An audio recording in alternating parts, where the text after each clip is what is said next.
안녕하세요. 양원석의 복지생각입니다. 지금 서울연구원의 신개념 노인복지관에 대한 내용들을 시리즈로 말씀드리고 있는데요. 그러면 신개념 노인복지관이라고 했을 때 그 신개념이 무엇인가 하는 내용에 대해서 살펴보는 시간 갖겠습니다. 지난번처럼 이어서 계속 서울연구원 자료 살펴보려고 하는데요. 5쪽을 보시면 그러면 중간쯤에 이런 내용이 있습니다. 신개념 노인복지관 기능은 구체적인 사업 내용보다는 운영 방식 자체를 전환하는 것이 필요하다라고 되어 있고요. 근데 왜 이런 얘기가 나오냐면 서울특별시 노인종합복지관 운영 규칙과 서울시 노인종합복지관협회 운영 매뉴얼이 있지만 주로 무엇을 따르느냐면 중앙정부의 노인보건복지 사업 안내를 따르고 있는 형태이고요. 이렇게 하면서 기능들을 수행하고 있다 보니까 대부분 종합적인 노인복지 서비스 전달 기구로서의 노인복지를 위한 대부분의 역할을 담당하고 있는 겁니다.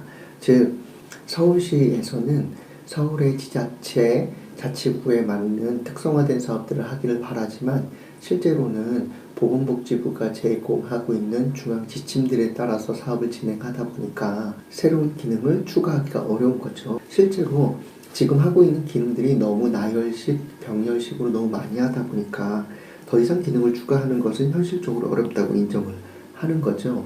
그래서 개념을 아예 새로 잡고 거기에 맞는 사업들을 선택하고 거기에 맞지 않는 사업들은 배제하는, 정리하는 이 방향의 신개념의 방향을 잡고 있다 이해할 수 있는 겁니다.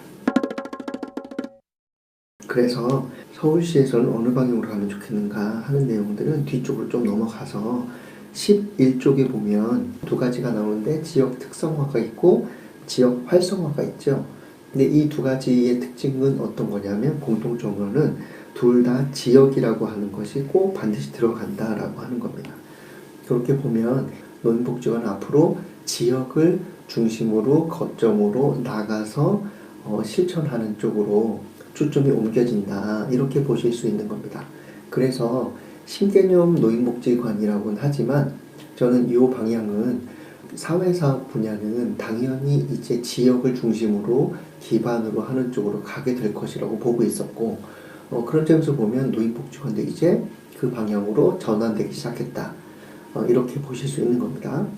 그래서 지역 특성화, 지역 활성화 두 가지 기능들을 가지고 하는 곳이 이제 신개념 노인복지관이 된다라고 보시면 이해하실 수 있는 거고요.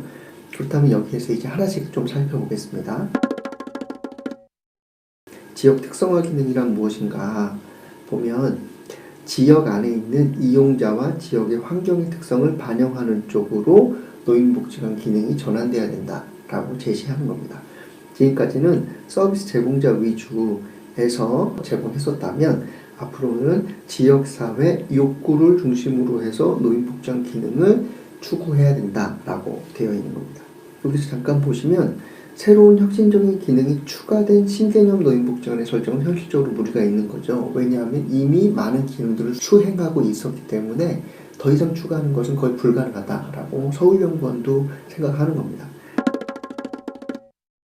그래서 지역 특성화 기능은 중앙지침에 따라서 노인복지관은 기본사업과 선택사업을 하게끔 되어 있는데 거기에서 지역 특성을 가미하거나 첫 번째, 두 번째 지역의 욕구를 반영한 사업을 중심으로 운영하는 것 이게 두 번째인 겁니다. 그래서 제가 정리해 놓은 걸 보면 신개념 노인복지관이라고 한다면 1번 기존 사업에다가 지역의 특성을 가미하는 방식으로 즉 운영 방식을 바꾸는 것이 첫 번째고요. 또 하나는 아예 지역의 특성을 반영한 신규 사업에 집중하는 방식으로 신개념 노인복지관의 방향을 설정하라. 이렇게 두 가지 안을 제시하는 거다라고 보시면 좋겠습니다.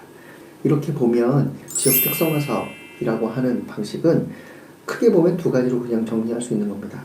현장성, 지역사회로 나가서 지역사회의 특성을 반영하는 현장성이 중요하게 될 거고요. 두 번째는 그렇게 지역사회로 나갔을 때 지역이 가지고 있는 강점들을 찾아서 활성화시켜 줌으로써 사업에 반영하는 방식으로 노인복지관 사업들을 이제 이렇게 가야 된다라고 제시하는 거죠.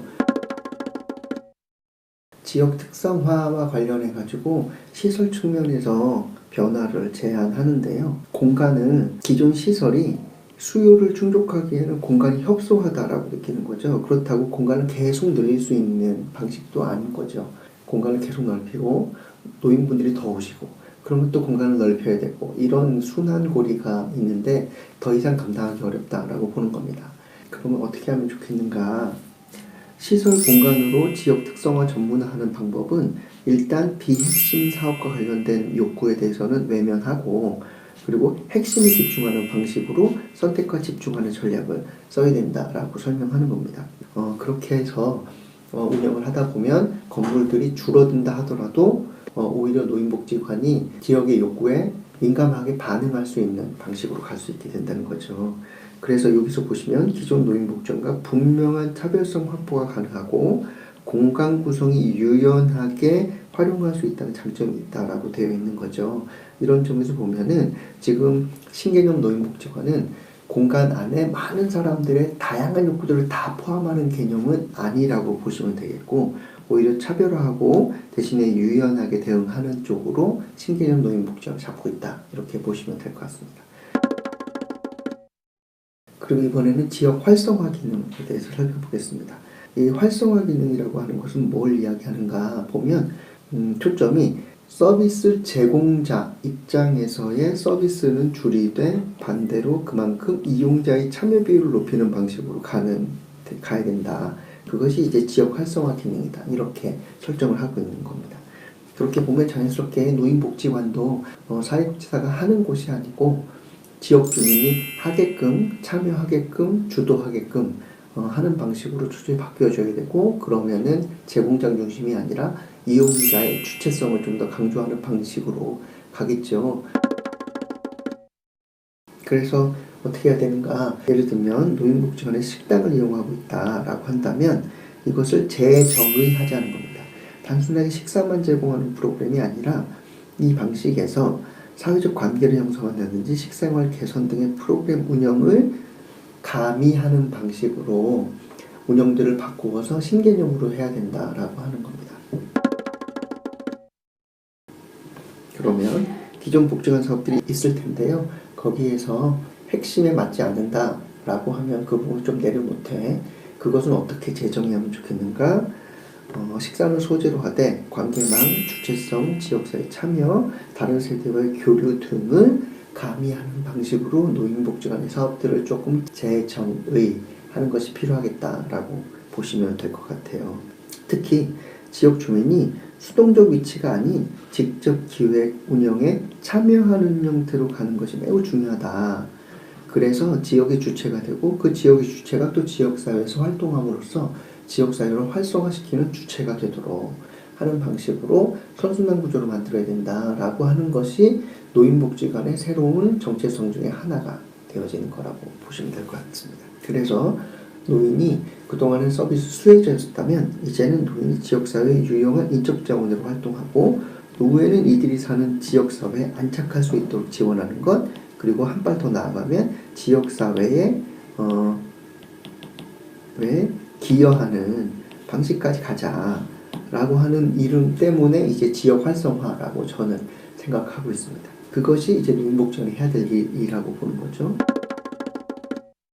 그러면 정리해보면 노인복지관은 노인에게 친화적인 지역사회가 되도록 하는 것이라서 노인에게만 방점이 있는 것이 아니라 노인 더하기 지역사회에도 이제 대상이 되어지는 즉 그동안 제가 말씀드렸던 복지 생태계하고도 연결되는 거라고 보시면 될 것 같고요. 그러려면 노인은 어떻게 해야 되는가? 지역에 이바지하는 능동적 존재로서 자주성, 주체성을 높이는 것 그리고 지역에 이바지하고 상관하는 존재로서의 지역사회 공생성을 살리는 주체가 되도록 하는 그렇게 함으로써 지역사회가 노인에게 친화적인 곳이 될 수 있도록 만드는 곳이 어딘 거예요? 노인복지관이 되어야 된다라고 이제 정체성을 잡는 것이라고 보시면 될 것 같습니다. 그러면 여기서 또 보시면 지역사회 커뮤니티 케어 이제 들어오는데 노인복지관은 어떻게 하면 좋겠습니까?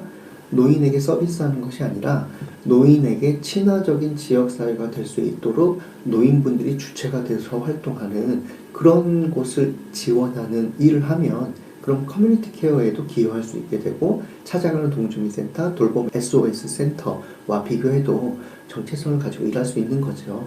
그렇게 노인복지관의 개념은 서울연구원도 잡고 있다. 이렇게 정리하시면 될 것 같습니다. 자, 그렇다면 장애인복지관은 어떻게 해야 될까요? 장애인복지관도 마찬가지입니다.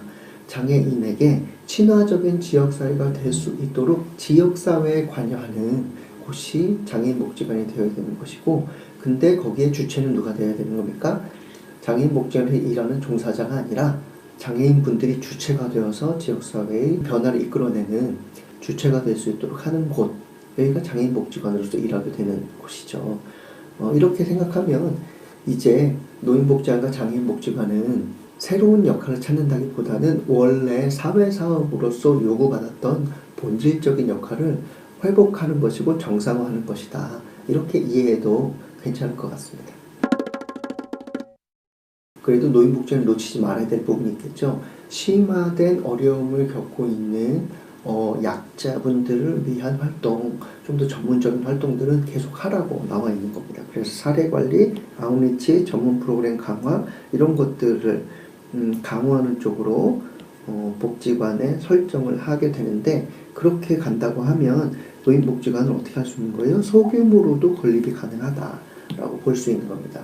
그렇게 보면 제가 볼 때는 제주에서 있었던 스마트 복지관처럼 가상복지관처럼 운영할 수도 있고 지역사회로 나가서 현지 완결형으로도 운영 가능하다라고 보는 것 같습니다. 이렇게 보면 노인복지관도 이제 건물에서 탈피하는 방향으로 확실하게 나아갈 수 있겠다. 이런 것들을 예상해 보실 수 있겠죠. 그러면 기존에 있는 노인복지관은 어떻게 될까요? 우리는 75세 이상 노인분들 대상으로 하니까 그냥 가만히 있으면 될까요? 그렇지 않고요.